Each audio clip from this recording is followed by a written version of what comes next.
Olá, olá pessoal, então vamos falar um pouquinho sobre gravitação. A gente vai falar agora sobre a lei da gravitação universal. A lei da gravitação universal proposta por Newton, ela tem uma causa. A causa é que massa sempre atrai massa. Então, se tem massa, tem força gravitacional. Lembrando que essa força gravitacional é uma força sempre de atração, ela é jamais de repulsão.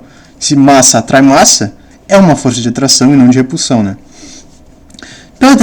Pela terceira lei de Newton, a gente tem que uma ação gera uma reação. Essa ação é de igual módulo, igual direção, porém em sentidos contrários, e atuam em corpos distintos.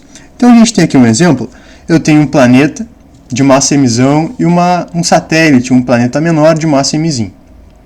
Eu tenho, nesse caso, uma ação e uma reação. Eu tenho duas forças. Eu tenho a força que o planeta exerce na massinha e que a massinha exerce no planeta. Portanto, comprova a terceira lei de Newton. Eu tenho igual módulo, essas forças elas estão em igual módulo, elas têm a mesma direção, porém elas têm sentidos contrários, certo? E atuam em corpos distintos. Então, para especificar a terceira lei de Newton, isso aqui. Outra coisa interessante de a gente falar é que é uma força de campo. Até uma certa época, antes de Newton, as forças geralmente eram forças de contato, certo? Então a força de campo, que é o campo gravitacional, ela não é uma força de contato. Se ela não é uma força de contato, ela é uma força de campo a uma certa distância. Vocês podem ver aqui, a uma certa distância que separam as duas massas. E a partir daí, então, Newton elaborou a lei da gravitação universal, que diz que uma força gravitacional ela é igual a uma constante. Ele não sabia o valor dessa constante. Quem achou o valor dessa constante foi um cara chamado Cavendish, certo? Então é proporcional a gravidade vezes o produto das massas sobre uma distância ao quadrado. Então percebam, a força ela é proporcional ao produto das massas e ela é inversamente quadrática, certo? A força é inversamente quadrática a uma distância. Percebam, essa distância ela é entre os centros de massa. Nesse caso aqui no exemplo, a distância, percebam, ela tem que ser calculada pela distância de centros de massa. Eu vou ter um corpo, no caso esse corpo, que é uma massa, no caso maior, eu vou reduzir a massa a um ponto, certo? Aqui já como é um ponto, eu não vou precisar reduzir a um pequenininha massa, né?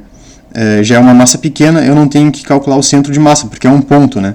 Já essa massa aqui é maior, eu reduzo toda a massa a um ponto e calculo a distância entre os centros de massa. Isso é interessante porque se eu calcular essa distância, os centros de massa, percebo, se eu tenho um planeta, essa partezinha aqui, ó, essa parte menor, ela é o próprio raio desse planeta M, né? Então, essa distância R vai ser o Rzinho do planeta, o raio sendo uma circunferência, o R do planeta, mais uma altura H, por exemplo, certo? Então a força gravitacional está aqui, G, mzinho sobre uma distância R ao quadrado, nunca esqueçam que essa R é a distância entre os centros de massa.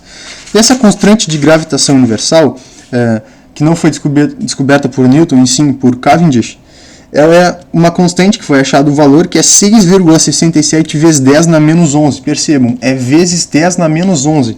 É uma ordem muito pequena.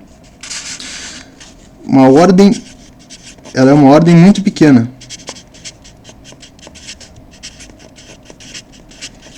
É interessante falar da ordem porque a gente pode pensar, bom, se há duas massas e uma distância, há uma força gravitacional. Então por que, por exemplo, eu e o meu colega, a gente não se atrai com uma força gravitacional?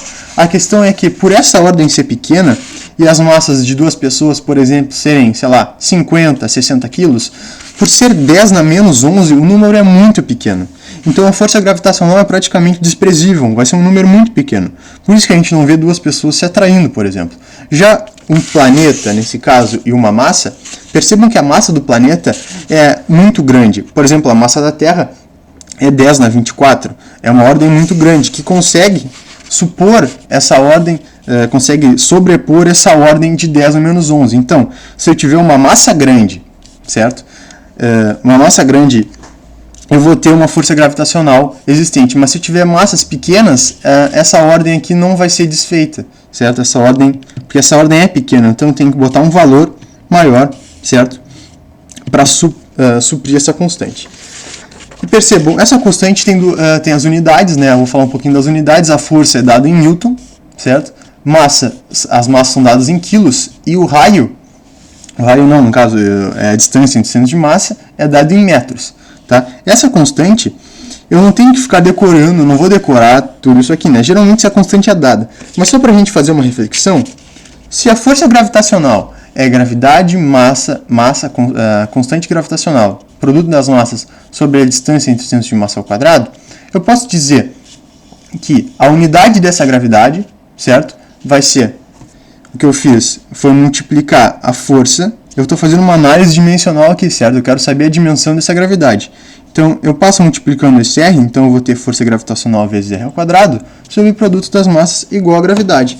Então, eu sei que força em Newton, certo? Eu sei que a distância no SI é dada em metros. Então, metros ao quadrado. Sobre massa vezes massa, 2 vezes quilo, quilo ao quadrado. Então, está aqui a unidade mais comum de ser dada a constante gravitacional, que a gente colocou aqui, ó, é Newton metro quadrado sobre quilograma ao quadrado. Essa é a unidade mais comum.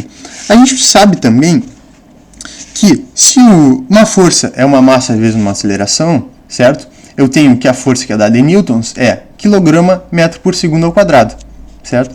Porque eu tenho Newton aqui, eu tenho Newton aqui. Eu posso fazer eu posso ter mais uma unidade dessa constante gravitacional. Se eu sei que Newton é quilograma metro por segundo ao quadrado, quilograma metro por segundo ao quadrado, ó, eu vou colocar aqui nesse lugar, vai ficar quilograma metro por segundo ao quadrado vezes metro, certo? Metro ao quadrado aqui, ó, em cima, sobre quilograma ao quadrado. Eu só coloquei Newton, que eu sei de força vezes uma aceleração lá da parte de forças, só substituir aqui. Então o que eu vou ter? Ó, quilograma eu posso cortar com essa aqui. Eu tenho massa duas massas, então eu vou ter massa vezes massa ao quadrado, massa ao cubo, sobre quilograma segundo ao quadrado. Então, a constante gravitacional ela pode ser dada tanto em metros cúbicos, quilograma segundo ao quadrado, tanto nessas duas unidades. A parte de unidades da gravitação que é a mais complicada, né? Porque a gente tem que analisar essa questão. E aqui estavam as unidades. Isso aí é mais uma parte que eu fiz para vocês, é uma parte mais de análise dimensional, só para ter uma noção sobre as constantes. Geralmente ela é dada no valor de 6,67 vezes 10 na menos 11. Isso aí, pessoal. Então era basicamente isso sobre a lei da gravitação universal. Ela é uma lei sempre de atração, ela é uma força de campo. Se ela é uma força de campo a uma distância, e a força é calculada com Gmm sobre a distância dos centros de massa ao quadrado. Nos próximos exercícios a gente vai ter vários exemplos disso, certo? Nos vemos numa próxima oportunidade, um grande abraço e até mais.